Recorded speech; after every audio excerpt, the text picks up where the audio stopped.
علیکم ورحمۃ اللہ وبرکاتہ۔ وعلیکم السلام ورحمۃ اللہ۔ نحمده ونصلي على رسوله الكريم۔ اعوذ باللہ من الشیطان الرجیم، بسم اللہ الرحمن الرحیم۔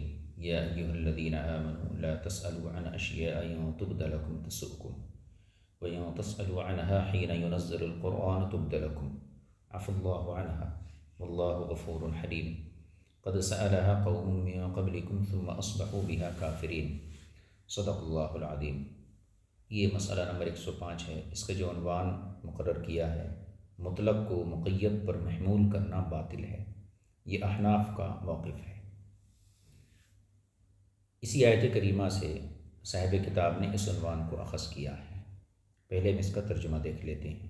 یا ایھا الذین آمنوا، اے ایمان والو، لا تسألوا عن اشیاء ان تبد لکم تسؤکم، مختلف چیزوں کے بارے میں سوال نہ کیا کرو، اگر تمہارے لیے ظاہر کر دی گئیں تو تمہیں ناگوار گزریں گی۔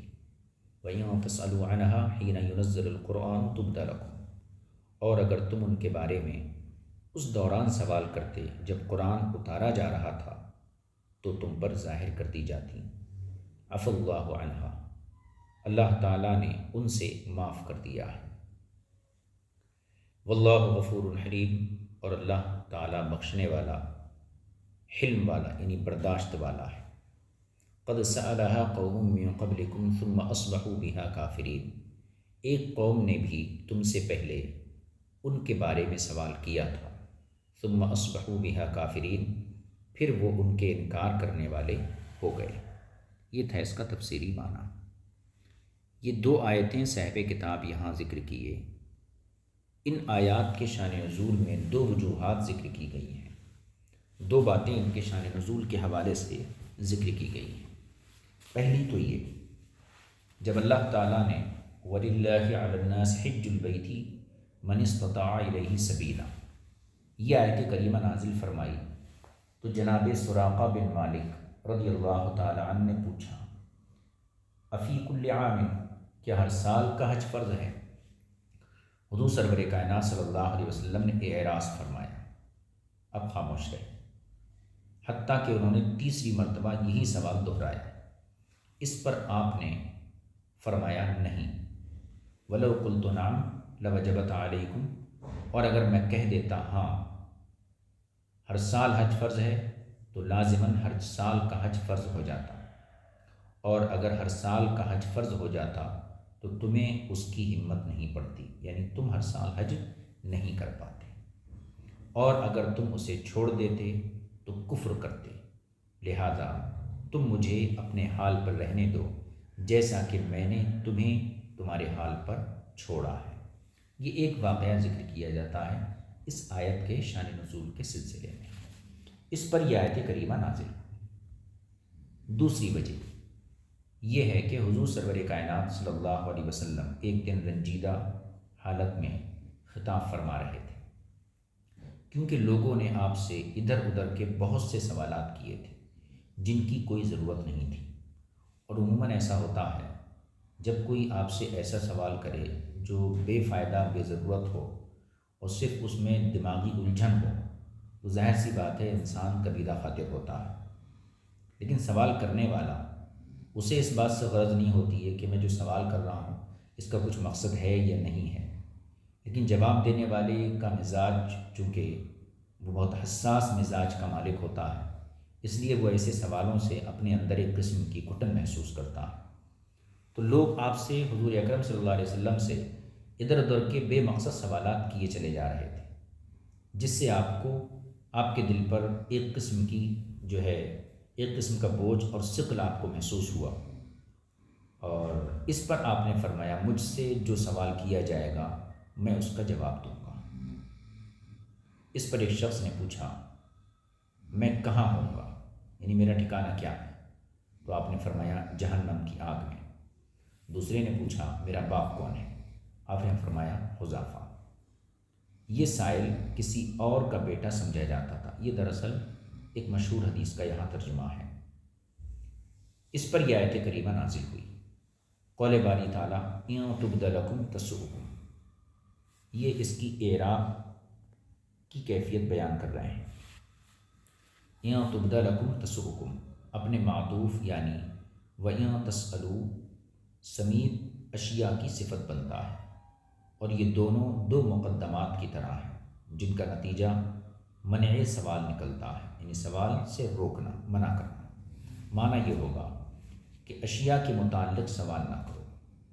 اگر تم ان کے متعلق اس دور میں سوال کرتے جب قرآن اتر رہا تھا اور وحی کے نزول کا وقت تھا تو تم پر ان کے جوابات واضح کر دیے جاتے، اور اگر ان کے جوابات بتا دیے تو تمہیں غمگین کر دیں گے، تم پر شاک گزریں گے اور تم سوال کرنے پر ندامت کے آنسو بہاؤ گے۔ اللہ تعالیٰ نے جو گزر چکا وہ معاف کر دیا، یعنی اس سے قبل جو تم سوالات کر چکے وہ معاف کر دیے گئے، لہٰذا آئندہ اس قسم کے مسائل کا اعادہ نہیں ہونا چاہیے، یعنی غیر ضروری مسائل اس کے بعد پوچھنا چھوڑ دو۔ اس طرح یہ جملہ مستأنفہ ہوگا، یا یہ معنی کیا جائے کہ تم ایسی چیزوں کے بارے میں سوالات نہ کرو جو اللہ تعالیٰ نے معاف کر دی ہیں اور ان کا تمہیں مکلف نہیں بنایا ہے۔ اس طریقے سے یہ اشیاء کی ایک اور صفت بن جائے گا۔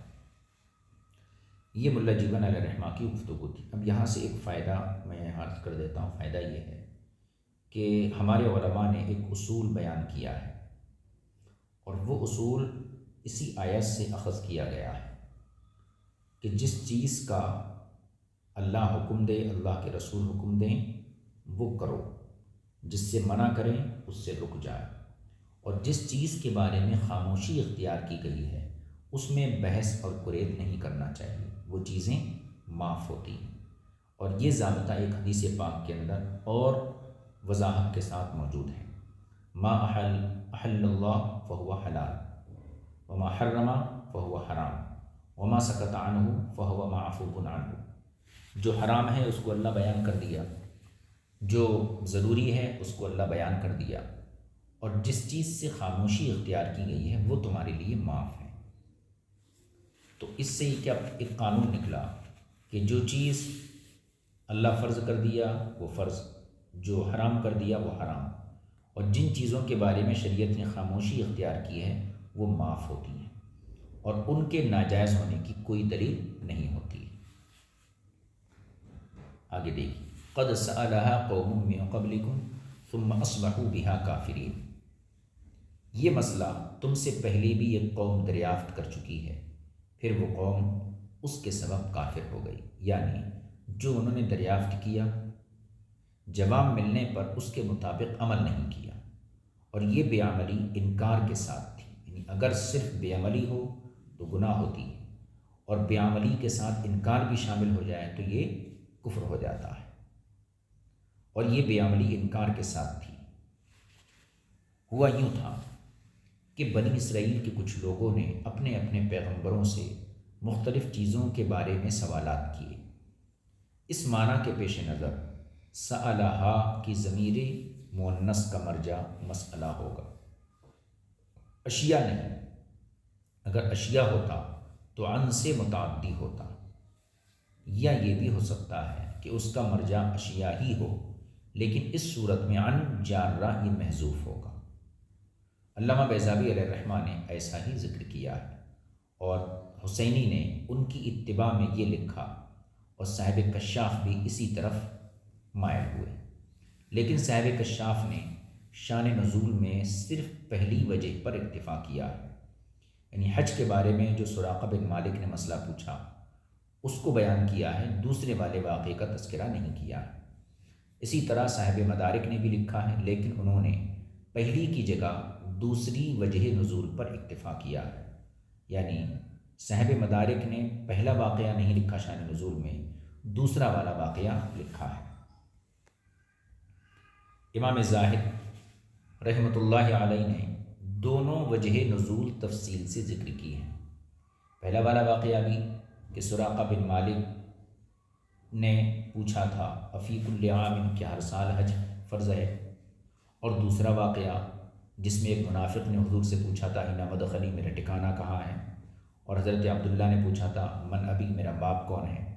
تو امام زاہد نے دونوں واقعات کو تفصیل سے ذکر کیا ہے، اور گفتگو کافی طویل کی، لیکن انہوں نے یہ بھی لکھا ہے کہ جب یہ آیت کریمہ نازل ہوئی تو حضرات صحابہ اکرام نے ضروری اور غیر ضروری ہر قسم کے سوالات سے اجتناب برتنا شروع کر دیا، بچنا شروع کر دیا۔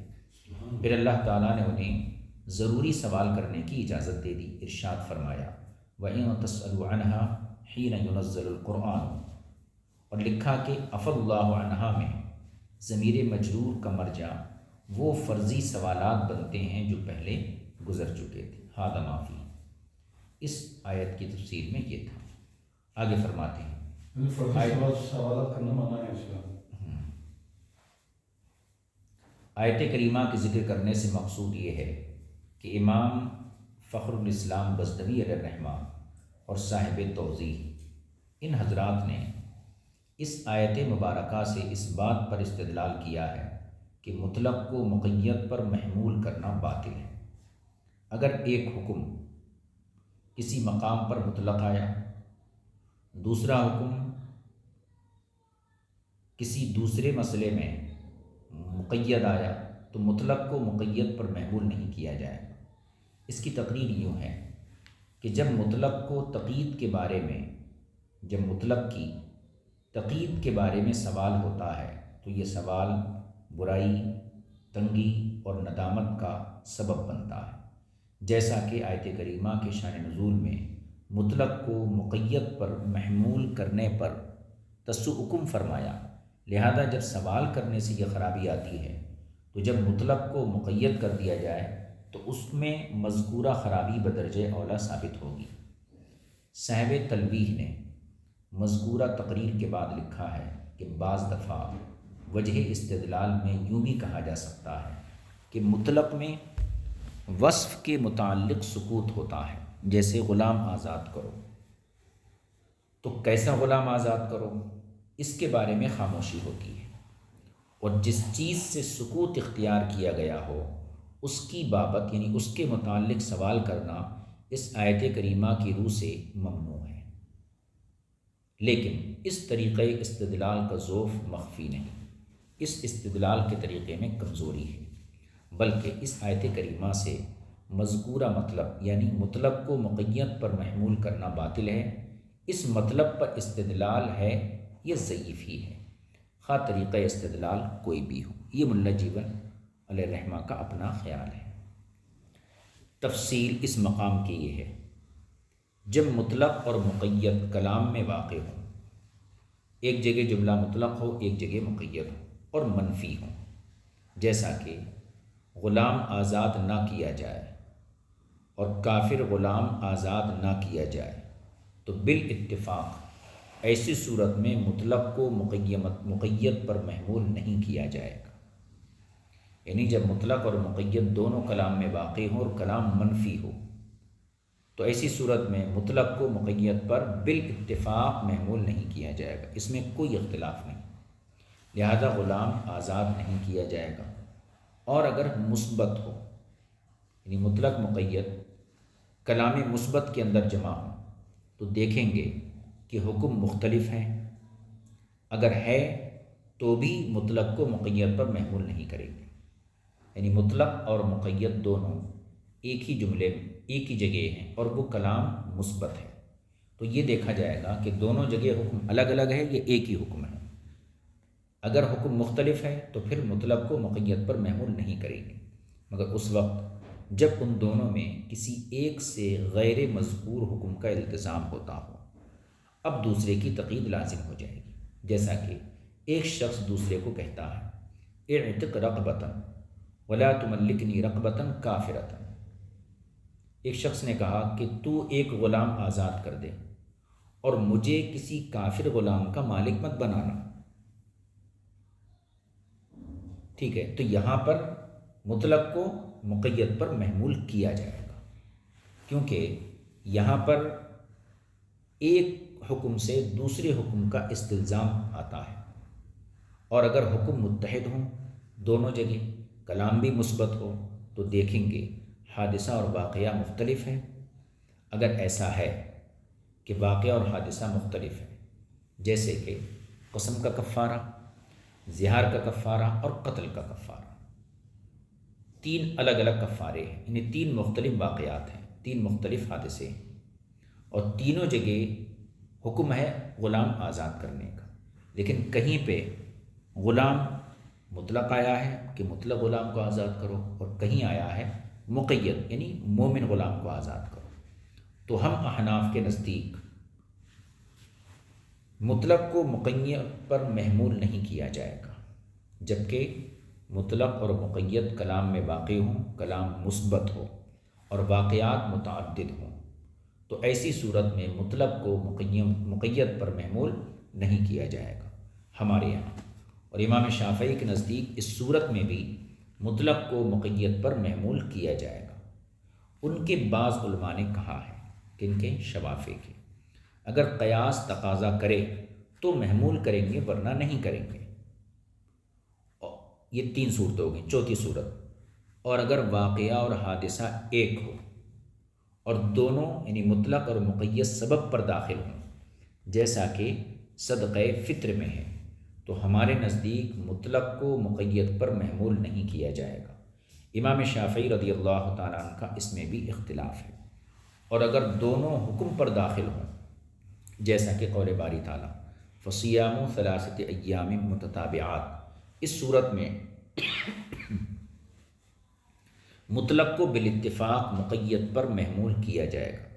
ان تمام قواعد کی دلیلیں مطولات میں مذکور ہیں، یعنی ابھی جو ہم نے گفتگو کی کہ مطلق اور مقید کلام میں ہو اور وہ کلام منفی ہو تو مطلق کو مقید پر محمول نہیں کیا جائے گا، اور اگر مطلق مقید دونوں کلام مثبت میں ہوں تو یہ دیکھیں گے حکم مختلف ہے یا نہیں۔ اگر حکم مختلف ہے جب بھی مطلق کو مقید پر محمول نہیں کیا جائے گا، لیکن اگر ایسا ہو کہ ان دونوں میں سے کسی ایک سے غیر کا استلزام ہوتا ہو تو اب دوسرے کی تقیید لازم ہو جائے گی۔ اور اگر ایسا ہے کہ حکم متحد ہو، کلام بھی مثبت ہو، تو دیکھیں گے حادثہ اور واقعہ ایک ہے یا مختلف ہے۔ اگر مختلف ہیں جب بھی ہمارے یہاں مطلق کو مقید پر محمول نہیں کیا جائے گا۔ یہ سارے جو قواعد بیان کیے گئے، ان تمام قواعد کی جو دلائل ہیں یہ اصول فقہ کی مطولات کے اندر جو اونچے درجے کی کتابیں ہیں ان کتابوں کے اندر موجود ہیں، اور ان کی طرف رجوع کیا جا سکتا ہے۔ وصلی اللہ علی نبی الکریم وآلہ وصحبہ اجمعین والحمد للہ رب العالمین۔ السلام علیکم ورحمۃ اللہ وبرکاتہ۔